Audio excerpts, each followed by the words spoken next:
लखी जे ॿुझनि पधर पोइ में उनसी।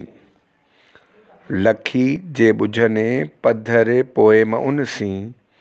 नंढी वॾी ॻाल्हिड़ी सॼी था सम्झनि। तूं कीअं अॻियां तने वञो विलली वातसी। हज़रत मामूल सभ खां पहिरियां त असां तव्हांखे उन्हनि नवनि लफ़्ज़नि जी मानाऊं ॿुधाईंदासीं जेकी हिन अॼोके टिनि सिटनि ते मुश्तमिल हज़रत शाह अब्दुल लतीफ़ भट्टाई रहमतुल्लाह अलैह जी शाइरीअ में उहे लफ़्ज़ आहिनि। नंबर पहिरियों लखी। लखी माना जेकी वॾनि घड़नि वारो को माण्हू हुजे ऐं दुनियादार हुजे, दुनिया जो जंहिंखे ख़बर हुजे, परख हुजे, परूड़ हुजे। ॿुझनि माना मालूम करणु, सम्झनि, जेकी का ॻाल्हि मग़ज़ में विहारनि। ऐं पधर माना साफ़ सिधो ज़ाहिर। म माना न। शाह लतीफ़ जी शाइरी में म माना न। ऐं बाक़ी आख़िरी सिट में जेको हिकिड़ो लफ़्ज़ आहे वेलली, यानी विफिलजणु, बकवास करणु। ऐं कॾहिं कॾहिं माण्हू कंहिंखे का बीमारी हूंदी आहे त पोइ उहो पियो ईअं ॻाल्हाईंदो रहंदो आहे न, अहिड़े नमूने सां।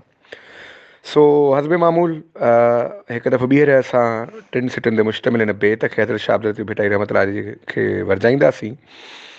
पोइ हिन जी अॼोकी सिंधीअ में यानी मॉडर्न सिंधीअ में हिन जो तव्हांजे लाइ हिकिड़ी तशरीह, पोइ वरी हुनजो तज्ज़ियो उन ते कंदासीं असां। लखी जे ॿुझनि पधर पोइ में उनसी। लखी जे ॿुझनि पधर पोइ मां उनसी। नंढी वॾी ॻाल्हिड़ी सॼी था सम्झनि। तूं कीअं अॻियां तने वञो विलली वातसी। जीअं त असां तक़रीबन 15-20 ॾींहंनि खां विथीअ खां पोइ साईअ खां पोइ पंहिंजो हीउ सीरीज़ शुरू कयो आहे। त उन लाइ तव्हांखे पहिरियां त मां हिन जी सिंधी सम्झाणी मॉडर्न इहो थो ॿुधायां त यानी जेकी माण्हू दुनियादार आहिनि, जेकी उथिया वेठा आहिनि, जिन खे ख़बर आहे दुनिया जी, उहे सभु ॻाल्हि सम्झी था वठनि। उन्हनि माण्हुनि जे अॻियां का ॻाल्हि पधरी करे ॿुधाइण या उन्हनि जे अॻियां ज़ाहिर करे ॿुधाइण सवाइ बेवकूफ़ी जो ॿियो कुझु बि न आहे। सो लखी जे ॿुझनि पधर पोइ में उनसी, यानी उन्हनि जे अॻियां उहा ॻाल्हि ज़ाहिर माना ज़ाहिरी तौरु न पेश कई वञे, छो जो उन्हनि खे ख़बर आहे उहे दुनियादारी जा माण्हू आहिनि, उथिया वेठा आहिनि।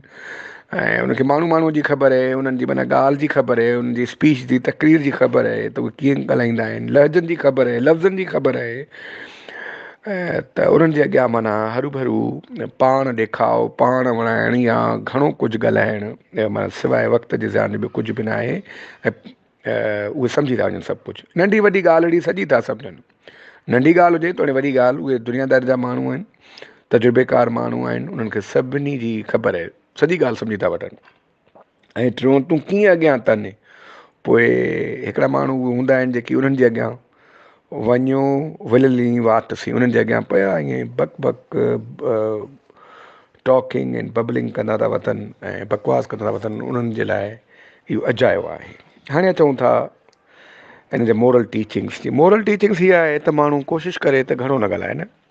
जेकॾहिं घणो ॻाल्हाए थो त उनजा नुक़सान आहिनि। नुक़सानु इहा आहे त माण्हू पाण खे जेको घणो थो ॻाल्हाए उहो इहो थो सम्झे त मां वॾो सियाणो आहियां ऐं सियाणप दुनिया जी मूंखां शुरू थिए थी ऐं मूं ताईं ख़तमु थिए थी। ऐं मॉडर्न कम्युनिकेशन स्किल्स बि इहो आहे त माण्हू जेतिरो जो बोलता है वो खाता है, जो दिखता है वो बिकता है। पर हिते नसीहत ॿी कई वई आहे। उहा नसीहत इहा आहे त लखी जे ॿुझनि पधर पोइ में उनसी।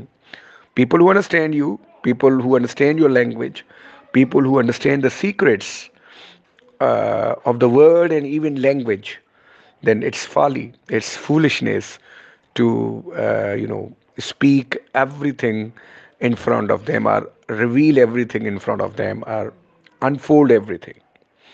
नंढी वॾी ॻाल्हिड़ी सॼी था सम्झनि। They understand everything. Minor talk, major talk, everything they understand. तूं कीअं अॻियां तने वञो विलली वातसी। So then why do you people, we people, keep on gibbering and talking from here and there in front of them? हाणे जेकॾहिं असां जेकी माण्हू उहे सम्झनि था, इहा ॿोलीअ खे सम्झनि था, जेकॾहिं असां उहो जनरल ॻाल्हि वठूं त असांजा पेरेंट्स आहिनि सभ खां पहिरियां मॉरल टीचिंग्स में, त असांजे पेरेंट्स खे सभिनी जी ख़बर हूंदी आहे पंहिंजे औलाद जे बारे में। ऐं उन्हनि जे अॻियां इहे हरूभरू घणियूं वज़ाहतूं ॾियणु, बकवास करणु, ॻाल्हियूं करणु को बि करे थो त उहो माना अजायो आहे।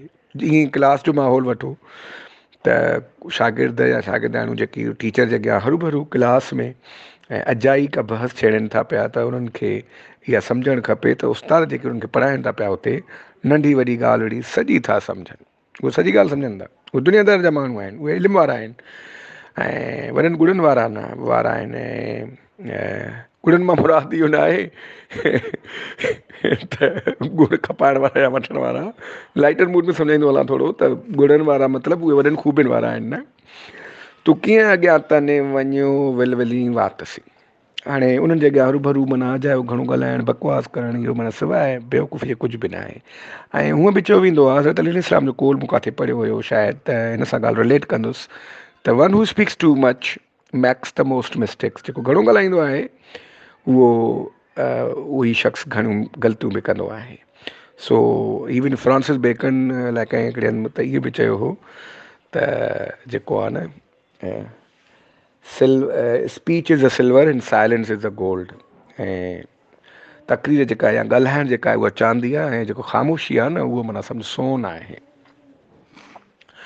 पर हिते ॻाल्हि थिए थी, शाह साहिबु चवनि था त लखी जे ॿुझनि पधर पोइ में उनसी। हाणे हिन मां मिसाल इहो बि थी सघे थो जेके मुर्शिद माण्हू आहिनि मुरीदनि जी हर ॻाल्हि सम्झी वठंदा आहिनि, जेके वॾा माण्हू आहिनि या जेके समझदार माण्हू आहिनि अहले इल्मु आहिनि वली आहिनि जेकी, उहे सभु ॻाल्हि सम्झी था वठनि। लखी जे ॿुझनि पधर पोइ में उनसी, नंढी वॾी ॻाल्हि अहिड़ी सॼी था सम्झनि। तूं कीअं अॻियां तने वञो विल विली वञो विलली वातसी। सो असांखे हिन शेर में मोरल टीचिंग्स इहे सम्झाए वियूं आहिनि त माण्हू घणो न ॻाल्हाए ऐं विफिलजे न। छो घणो ॻाल्हाईंदो त माण्हू विफिलजंदो बि, ग़लतियूं बि कंदो ऐं ख़ासि करे उन्हनि जे अॻियां घणो न ॻाल्हाइनि जेकी नंढी वॾी ॻाल्हि अहिड़ी सॼी था सम्झनि। ऐं जेकी दुनियादार आहिनि, जेकी उचा वेठा आहिनि, जिन खे ख़बर आहे, जेकी राज़ रमज़नि खे ॼाणनि था, उन्हनि जे अॻियां न। सो अॼु असां टिनि सिटुनि ते मुश्तमिल शाह हज़रत शाह अब्दुल लतीफ़ भिटाई रहमतुल्लाह अलैह जो सुर प्रभातीअ मां दास्तान नंबर 1 मां अलामा आया काज़ीअ जे रिसाले मंझां असां शेर खयोंसीं। मां ॿुधण लाइ हिकु दफ़ो ॿीहर उहो आख़िर में शेर वर्जाव कयां थो त लखी जे ॿुझनि पधर पोइ में उनसी, लखी जे ॿुझनि पधर पोइ में उनसी, नंढी वॾी ॻाल्हि अहिड़ी सॼी था सम्झनि। तूं कीअं अॻियां तने वञो विलली वातसी।